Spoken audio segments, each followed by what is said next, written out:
Unified payment interface DMT domestic money transfer সাথে সাথে আর একটা শব্দের সাথে আজকে আমরা পরিচিত হব।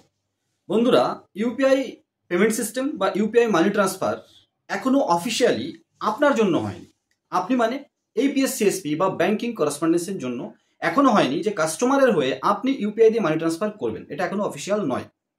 UPI cash deposit, UPI cash withdrawal physical এটিএমে গিয়ে বা সিডিএমএ মেশিনে গিয়ে কিছু কিছু এনেবল ব্যাংক আর এনেবল এটিএমে শুরু হয়েছে অফিসিয়ালি। কাদের জন্য? সিটিজেনদের জন্য, অ্যাকাউন্ট হোল্ডারের জন্য। যেমনটা ডেবিট কার্ড দিয়ে ক্যাশ ডিপোজিট করতে পারেন বা উইথড্রল করতে পারেন সিডিএমএ মেশিনে, আপনি অ্যাজ এ সিটিজেন গিয়ে আপনি করতে পারেন। কিন্তু আপনি এপিএস সিএসপি আর আপনার দোকানে কাস্টমার আসার পরে আপনি মানি ট্রান্সফার যেমনটা করছেন সেটার সাবস্টিটিউট হিসাবে ইউপিআই ডিপোজিট করতে পারেন না বা ইউপিআই উইথড্রল করতে পারেন না কিউআর কোড দিয়ে পেমেন্ট নিয়ে। কিউআর কোড দিয়ে পেমেন্ট কখন নেবেন? অ্যাজ এ মার্চেন্ট আপনি যখন কোনো প্রোডাক্ট বা সার্ভিস তাকে দিচ্ছেন। ক্লিয়ার? ঠিক এই জায়গাটাই চলে আসে কিছু কিছু পোর্টালে। আমরা 3 দিন আগে একটা ভিডিও বানিয়েছিলাম, ইন ফিউচারে হতে পারে ইউপিআই নামের একটা লেয়ার লাগিয়ে বা ইউপিআই সিস্টেমটাকে ইউজ করে, কিন্তু তারপর আইএমপিএস সিস্টেমকে ব্যবহার করে কিছু কিছু কোম্পানি মানি ট্রান্সফার দিতে পারে ইউপিআইকে জাস্ট একটা ইমিডিয়েটর হিসাবে ইউজ করে। কারণ ইউপিআই মানি ট্রান্সফার এখনই কিন্তু আসেনি। কিছু কিছু কোম্পানি 5,000, 10,000, 20,000, 25,000 টাকা ইউপিআই ট্রান্সফার করতে দিচ্ছে, কিন্তু আলটিমেটলি কি ওটা ইউপিআই মানি ট্রান্সফার নাকি অন্য কিছু? হ্যাঁ বন্ধুরা, এখানে আমরা বলছিলাম না ডিএমটি, ইউপিআই আর তার সাথে একটা নতুন শব্দ সম্পর্কে আমরা জানবো, সেটা হচ্ছে পে আউট। আপনারা জানেন বিভিন্ন মানুষ পে আউট নিয়ে থাকেন। স্যালারি হতে পারে, কমিশনের পে আউট হতে পারে, ইন্স্যুরেন্স প্রিমিয়াম পেমেন্টের পে আউট হতে পারে বা অন্য অনেক কিছুর পেমেন্ট হতে পারে, যেখানে প্রথম থেকে আপনি কোনো সার্ভিস দিয়েছেন বা কোনো সার্ভিস দেওয়ার পরে আপনি কিছু কমিশন পাবেন বা বাল্কে কিছু পেমেন্ট পাবেন। আপনি কোনো একটা সার্ভিস বা প্রোডাক্ট দিলে তো অ্যাকচুয়ালি পেমেন্ট অ্যাকসেপ্ট করা হয়। পে আউট কখন করা হয়? অ্যাকচুয়ালি ইন্স্যুরেন্স প্রিমিয়াম, কমিশন যখন বাল্কে দিতে হয়, আপনি কোনো কাজ করেছেন, করে দিয়েছেন, আপনাকে কেউ পেমেন্ট দিচ্ছে, কোনো কোম্পানি বা কোনো অর্গানাইজড একটা সেক্টর, সেখান থেকে আপনি পে আউট নিতে পারেন। তারা কিন্তু আপনাকে ডিএমটি মানি ট্রান্সফার করে না। ডিএমটি মানি ট্রান্সফার কি আমরা আগেও আলোচনা করার চেষ্টা করেছি, ক্যাশ টু ব্যাংক অ্যাকাউন্ট। কেউ আপনার ব্যাংক অ্যাকাউন্টে, আপনি নিজেও হতে পারেন বা অন্য কেউ হতে পারে, কোনো কারণে আপনার মতো এপিএস সিএসপির কাছে এসে ক্যাশ দিল আর আপনি আপনার ওয়ালেট থেকে পয়সাটা DMT money transfer, IMPS, NEFT ব্যবহার করে, ম্যাক্সিমাম এখন আইএমপিএস ব্যবহার করায় আপনি কাস্টমারের অ্যাকাউন্টে পয়সা ট্রান্সফার করে দিলেন ডিএমটি, যার প্রত্যেকটা ট্রানজাকশনের ম্যাক্সিমাম লিমিট 5,000 আর একটা মোবাইল নাম্বারে 25,000। বন্ধুরা, ইউপিআই সিস্টেম এরকম কিছু আছে কি? এনপিসিআই বলে দিয়েছে একটা ইউপিআই থেকে দিনে 1 লাখ টাকা ট্রান্সফার করা যাবে। কে করতে পারবে? As a citizen. আপনি আপনার সেভিংস বা কারেন্ট অ্যাকাউন্ট থেকে আপনি আপনার প্রয়োজনে পার্সোনাল ইউজের জন্য আপনি কিন্তু ইউপিআই দিনে 1 লাখ টাকা পর্যন্ত করতে পারেন। এটা হচ্ছে এনপিসিআই রুলস। এবার চলে আসে ব্যাংক তার নিজের রুলস লাগিয়ে রেখেছে, আলাদা আলাদা ব্যাংকের আলাদা আলাদা ট্রান্সফার রুলস রয়েছে, কিন্তু সেটা নিজের প্রয়োজনে, ব্যবসা করার জন্য নয়। তাহলে এই কোম্পানিগুলো কিভাবে দেবে? আমি আবার বলছি বন্ধুরা, আইএমপিএস সিস্টেমটাকে ইউজ করার জন্য তার সামনে একটা লেয়ার লাগিয়ে দেবে ইউপিআই। এটা তো ঠিক, ইউপিআই যে যখন ইউপিআই নাম্বার দিয়ে বা ইউপিআই আইডি দিয়ে ফেস করাচ্ছে, নামটা সিলেক্ট করছে, চেক করছে, তখন ওই নামটাও চলে আসছে, সাথে সাথে ইউপিআই আইডির সাথে কোনো না কোনো ব্যাংক অ্যাকাউন্ট তো লিঙ্ক আছে। এবার যখন ওই মানি ট্রান্সফারটা করবে, আপনি দিলেন ইউপিআই আইডি, আপনার ওয়ালেট থেকে দেখতে পেলেন কোনো একটা ইউপিআই আইডির নাম ফেচ হয়ে চলে আসলো, ওই নাম বা ইউপিআই আইডির সাথে যে অ্যাকাউন্টটা লিঙ্ক আছে, কোম্পানি তার নিজের ওয়ালেট থেকে কোনো না কোনো সিস্টেম ব্যবহার করে আইএমপিএস সিস্টেমে পয়সাটা ব্যবহার করবে। কেন? কারণ আইএমপিএস এর মাধ্যমে ডিএমটি করা অফিসিয়াল।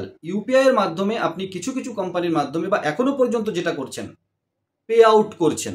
এবার পে আউট মানে আপনারা দেখে থাকবেন বিভিন্ন জায়গায় যে পে আউটটা কোথায় করা যায়, কি বৃত্তান্ত, আমরা আলাদা ভিডিও নিয়ে আসবো। আর এখানে একটা শব্দ আপনারা খুঁজে পাবেন, পজ, পয়েন্ট অফ সেল। তার মানে আপনি যেখানে পেমেন্ট করছেন ট্রানজাকশন হিস্ট্রিতে আপনি দেখতে পাবেন পজ, তারপরে টিআর করে কিছু দেখা যাচ্ছে। এই টিআর মানে টার্মিনাল। আপনারা অনেক জায়গায় দেখে থাকবেন, যখন যদি আপনি ফোনপে মার্চেন্ট হয়ে থাকেন, পেটিএম মার্চেন্ট হয়ে থাকেন, তো আপনার কিউআর কোড নিচে একটা টার্মিনাল আইডি থাকে। যেমনটা যারা আপনারা এপিএস সিস্টেম অনেকদিন ধরে কাজ করছেন, পজ মেশিন ইউজ করেন, মানে ক্রেডিট কার্ড সোয়াইপ হয়, সেখানে আপনার একটা পজের টার্মিনাল আইডি দেওয়া হয়। তার মানে আপনি ক্রেডিট কার্ড থেকে যখন পেমেন্টটা নিচ্ছেন আলটিমেটলি, বা কোনো পেমেন্ট নিচ্ছেন অ্যাজ এ মার্চেন্ট, আপনি প্রোডাক্ট বা সার্ভিস দিচ্ছেন, ক্যাশ দিতে পারেন না, ক্যাশ দিচ্ছেন না, এই পজ টার্মিনালটাকে বা পে আউট সিস্টেমটাকে ইউজ করে যেখানে আপনি পয়সা পাঠাচ্ছেন, যে অ্যাকাউন্টটাকে, ইনস্ট্যান্ট একটা টার্মিনাল আইডি তৈরি করে নেওয়া হচ্ছে। কে করছে? ডেভেলপারের মাধ্যমে যে সার্ভিস প্রোভাইড করছে বা এপিআই সার্ভিস প্রোভাইডার করা কোম্পানিগুলো, তারা একটা টার্মিনাল আইডি তৈরি করছে। এবারে আপনি বলতে পারেন এই যে পে আউট বা পেমেন্টটা আপনি করছেন ইউপিআই এর মাধ্যমে, আপনার কোনো ক্ষতি আছে? অ্যাজ এ এপিএস সিএসপি হয়তো আপনার কোনো ক্ষতি নেই, কারণ আপনি ওয়ালেট থেকে ব্যবহার করছেন। কিন্তু ওই কোম্পানি, যেমনটা কোটাক মাহিন্দ্রা ব্যাংক, যেমনটা পেটিএম পেমেন্ট ব্যাংক, অনেক পরে গিয়ে ফাইন খেলো, লস লাভ যাই হোক তাদের হবে। এই ওয়ালেটের ক্ষেত্রে ওই কোম্পানি হয়তো আমি বলছি না যেটা কোনো ইলিগাল ট্রানজাকশন হচ্ছে বা লিগাল ট্রানজাকশন হচ্ছে সেটাও বলছি না। ডিএমটি মানি ট্রান্সফার ওখানে পে আউট সিস্টেমটাকে ইউজ করে আপনি মানি ট্রান্সফারের সাবস্টিটিউট হিসেবে ব্যবহার করতে পারেন না, কারণ পে আউট আলাদা জিনিস, ডিএমটি মানি ট্রান্সফার আলাদা জিনিস। এরপরেও আমাদের মেন উদ্দেশ্য সেটা হচ্ছে আলোচনা করা, আপনাদেরকে জানানো, তারপরে আপনি ইউজ করবেন কি করবেন না, কোম্পানি ওটাকে কিভাবে ট্যাকেল করছে এ নিয়ে আমরা আরও বিশদে ভিডিও নিয়ে আসবো, সেটা আমাদের এই চ্যানেল হোক বা আনকাট ফিনটেক ইউটিউব চ্যানেলে হোক। বন্ধুরা, এনপিসিআই নিয়ম অনুযায়ী অ্যাজ এ সিটিজেন আপনি কিন্তু দিনে 1 লাখ টাকা পর্যন্ত ইউপিআইয়ের মাধ্যমে মানি ট্রান্সফার করতে পারেন, কিন্তু ডিএমটি মানি ট্রান্সফার ব্যবসার সাবস্টিটিউট হিসাবে ইউপিআইকে ব্যবহার করতে পারেন না। কিছু কিছু পোর্টাল বিভিন্ন সিস্টেমের মাধ্যমে নিশ্চয় তারা রুলস অ্যান্ড রেগুলেশনস মানছে বা না মানছে সেটা তো পরে বোঝা যাবে, কারণ এই ডিএমটিতে লিমিট লাগানো বা ক্যাশ টু অ্যাকাউন্ট ট্রান্সফার যেটা ডিএমটি, এটাতে 5,000 টাকার ট্রানজাকশন, 25,000 টাকার লিমিট, ফুল কেওয়াইসির পরে 2 লাখ টাকা কোনো কোনো জায়গায়, এগুলো করা কিন্তু অ্যাকচুয়ালি মানি লন্ডারিংকে রুখতে, ইউপিআই সিস্টেমটাকে মিসইউজ করে যেন সেই মানি লন্ডারিং বেশি এগিয়ে না যায় সেটা কিন্তু আরবিআই নজরে রেখেছে। এবং আমি আশা করব যে ইউপিআই ডিপোজিট, ইউপিআই ক্যাশ উইথড্রলের মতো in future UPI money transfer for business পারপাসও নিয়ে আসবে আরবিআই এনপিসিআই মিলে। সেই পর্যন্ত আপনারা যে কোম্পানিতেই কাজ করেন ইউপিআই পে আউটটাকে ডিএমটি ভেবে নেবেন না।